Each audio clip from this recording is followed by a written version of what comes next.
Welcome to McPlum, simple solutions served daily. You already have VS Code open and a file ready. Let's change font size now. First, open the command palette with Ctrl/CMD plus Shift plus P and type Preferences, Open Settings JSON to edit quickly. You do this when you prefer exact values versus sliders. In Settings, JSON Add or Edit Editor. Font size, 14 to set the editor font. Once done, save the file and you'll immediately see the editor text change. Make sure to pick a size that balances lines per page and readability. Now refine what you changed. Open Settings with Ctrl/CMD plus and use the search box to find font settings for editor and terminal. You can drag the slider for a quick preview or click the edit icon to set an exact number. If you need different sizes per language, add a language-specific block in Settings.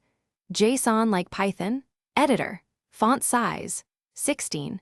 For the terminal, change terminal. Integrated. Font size, so shell output matches your editor's scale. These steps give precise control and avoid surprises. Finish by confirming all UI elements are comfortable. If changes don't apply, reload the window or restart VS Code. Extensions that modify rendering can override font settings, so disable them to test. Remember, you can temporarily zoom the whole UI with View Right Arrow Appearance, Right Arrow Zoom in /out, or use Window. Zoom level in Settings for persistent scaling. If fonts still look wrong, check your system display scaling and disable fractional scaling. Once corrected, your chosen editor and Thanks for watching. Stay juicy and subscribe.